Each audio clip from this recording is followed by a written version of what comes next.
Сәлем достар. Бүгін мен сіздерге осы литературный текстті және 357-359 тапсырмаларды жазып көрсететін боламын. Мінекей осылай.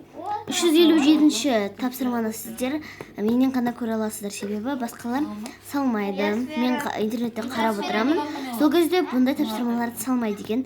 Мен сіздерге салып көрсетемін. Және де менікі дұрыс, уайымдамасаңыздар болады. Алдын ала айтып қояйын. Міне достар, 357 тапсырма. Мінекей достар, осы тапсырма мен жаздым. Бүгін жаздық. Мінекей в этом тексте рассказывается о Домбра и Ильяс Жансугуров туралы деп жаздым. Мінекей. Ильяс Жансугуров. Основную мысль текста можно сформулировать так. Рассказывает Акин Ахан Сере и Ильяс Жансугуров играли домбру. Ключевые слова этого текста: Ильяс Жансугуров, космическим простором, Ахан Сере. Текст можно озаглавливать, например, так: казахские домбри.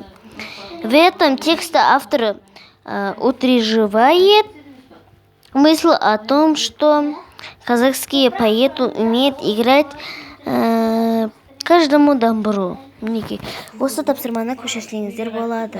Мінекей, міне көшіріп алыңыздар. Мынадан көшірдім, және де осылай ключевые сондай словаларды көшірдім де өзім жаздым жауабын. Міне 359-шы. Им, ом, асын сыздым жалғаулардың. Осылай жалғаймыз. Достар, міне осы мен сіздерге тапсырмамен бөліскім келді. Және де осы тапсырмаға ұнаса лайк басып тіркеліңіздер. 30 подписчик жинайық. Және де осылай 30 подписчик болып